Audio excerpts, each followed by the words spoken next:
If you want to start to feel happy, it starts with you wanting to feel happy.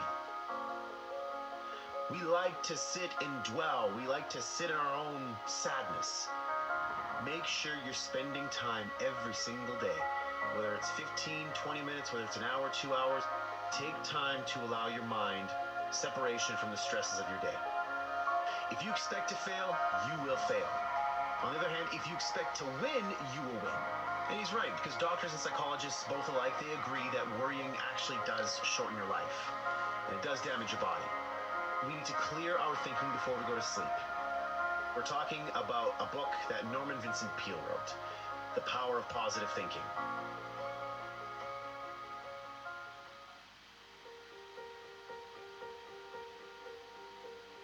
Let's kick this off with golden nugget number 1. Creating your own inner happiness. That you are responsible for your own happiness. Because unhappiness is usually the byproduct of you thinking sad thoughts, you having these negative feelings, you having resentment towards others, and just having an overall crappy outlook on life. So if you think those things, what do you think is going to happen? You have to force yourself to not think those negative thoughts. Peale says we have to get into the happiness habit by thinking upbeat, cheery thoughts throughout the day. We like to sit and dwell. We like to sit in our own sadness. I don't like to do that, but I just know that sometimes my brain forces me to do that. I don't know why. So I have to force myself to not do that. I have to put on upbeat music. I have to go do something productive. I have to get in the gym. I have to go hang around friends that are going to make me laugh. And it's tough. At first, it doesn't feel right. It feels like you're forcing it because you are forcing it. But eventually, it starts to make you feel better. There are miracles happening all around you. There is beauty all around you. Open your eyes and look. Can you see the sun shining? Great. Can you hear the birds chirping? Great. Can you feel the warmth of the sun on your skin? Awesome. There's simple beauties all around us. If you want to start to feel happy, it starts with you wanting to feel happy. So short circuit those negative thoughts. And when you start to feel bad, when you start to find yourself gossiping, feeling guilty, feeling angry, feeling whatever it is you're feeling that's negative, turn that around. Force yourself to think positively. Do positive things. And while it doesn't feel right at first, keep going. You're on the right path. Golden nugget number 2. The antidote to anxiety. Is that people waste a lot of their time, a lot of their energy fuming and fretting about things that they cannot control. Go back to Covey's principle. Circle of concern, circle of influence. Focus only on those things in the circle of influence. Everything else in the circle of concern, you can't control. You can't affect that. So move on. Don't allow your mind to just spend time in that space. You're wasting your mind's energy. So as part of this antidote to anxiety, Peale says that we need to slow down to relieve our anxiety and to attain peace. And he suggests meditation. He suggests that we devote at least 15 minutes daily to calming and relaxing ourselves by thinking peaceful thoughts, or not thinking anything at all. So something he shares in the book is to help get rid of the tendency to worry and get angry, we need to relax and spend a few minutes thinking about beautiful, peaceful settings, hearing the birds chirping, feeling the sun on our face, all these things that I was talking about before, where it's just a matter of you actually thinking that in your mind. Wherever you are, if you're at work, if you're in your house, it doesn't, or close your eyes and open your mind to maybe a place where you were on vacation before. And go there for 15 minutes. Smell the smells, feel what the sand feels like on your feet, feel yourself plunging into the ocean. So the antidote to anxiety, it's all about clearing your mind. However you choose to do that, make sure you're spending time every single day. Whether it's 15, 20 minutes, whether it's an hour, 2 hours, if you're working out at the gym, whether you're doing yoga, whether you're going to cycling class, whatever, take time to allow your mind separation from the stresses of your day. Golden nugget number 3, expect the best. If you expect to fail, you will fail. On the other hand, if you expect to win, you will win. So, what seeds are you planting in your mind? Are you planting seeds of positivity or seeds of negativity? Guess what? Your life is going to give you back more of that. Are you planting seeds of, doubt and, I'm not going to make this work, or something bad is going to happen? If you're planting seeds of that, guess what you're going to get? More of that. Start focusing on the positive. Start focusing on how things can go right.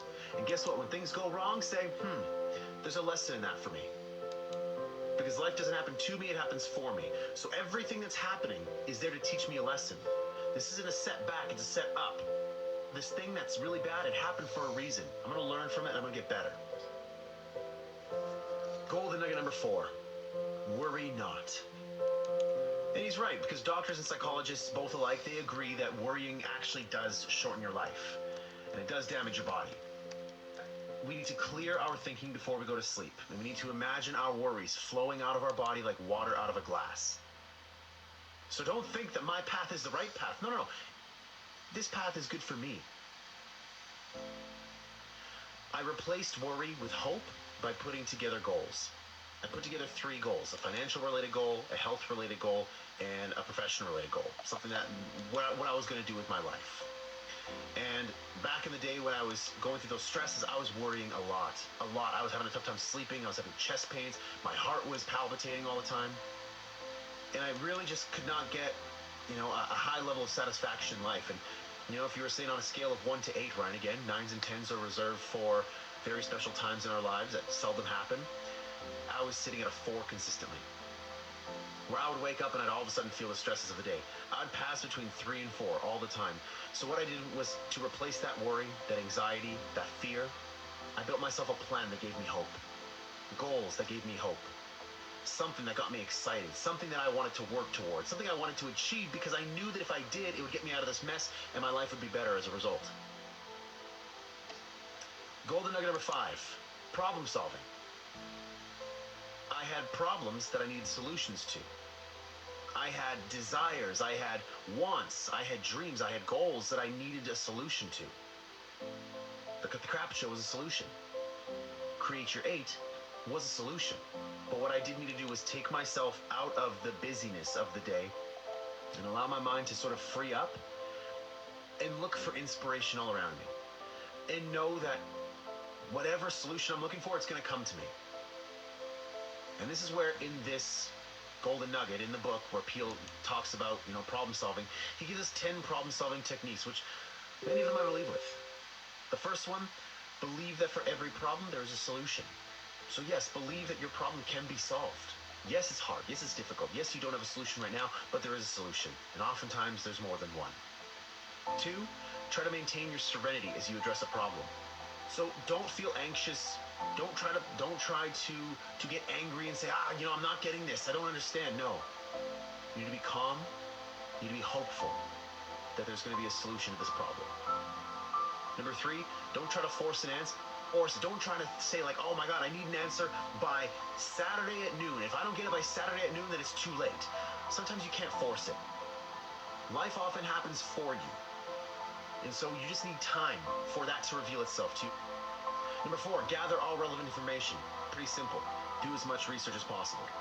Number 5, write down all facts about the situation. Again, get understanding for the problem, what's going on. You need to get clarity on the problem so you can get clear on what solutions you need to solve it.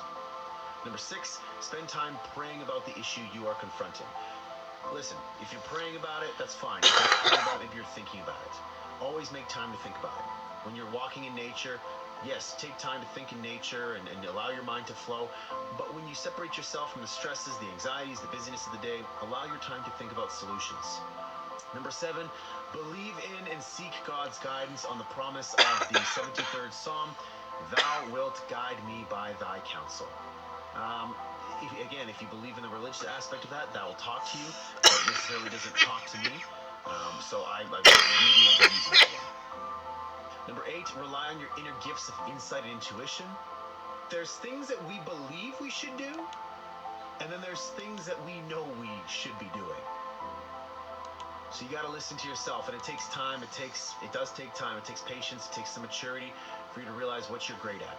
And sometimes you're doing something just to make a living, just because it's my job, it's my career, it's what I believe I'm great at. But you have other gifts within you that maybe you're not exploring yet, that you should be. Number 9, attend religious services where you can and listen peacefully and let your subconscious work on the problem. Again, you can go to church, Or you can just go for walks. I love going for walks, period. I'll put music on my ears and allow myself to think. Pretty simple. Number 10, the answer that develops in your mind or comes to pass is the right answer. So I just allowed the thoughts that came in my mind. Whenever I had a thought, an inspired thought, I wrote it down on my phone. Pulled up my phone, opened up the notepad, and just wrote it down. At the end of the day, I would think about it, ponder on it, say, you know what, this idea is something I want to go further into, and dig deeper into that. That's exactly how this show happened. That's exactly how Create Your 8 happened. It's exactly how you're going to find solutions to your problems. Last but not least, golden nugget number 6, how to handle heartache. Now, everybody at some point in their life experiences heartache, and it's tough. And so Peel says that for us to get over heartache, we need to resist the heartache by staying busy. So if you're getting a divorce from your husband or your wife, if you just broke up with your girlfriend or your boyfriend, if you just lost a loved one, if a loved one passed away, a friend, a family member, doesn't matter who it is. He says that in order for you to get through it, you need to stay busy. You need to return to your normal activities as soon as possible after a loss or a defeat. And you need to resist the temptation to brood and feel sorry for yourself. I gotta get back to work. I gotta get back to my goals, get back in the gym, get back to eating right, get back to hanging out with my friends, my family, listen to the music that I was listening to. We have to return to life. But sometimes we just have to be sad, and we have to work our way through it. But the key here is to not allow your mind to dwell on it for too long. That's not handling heartache. That's allowing heartache to take control of you and to win.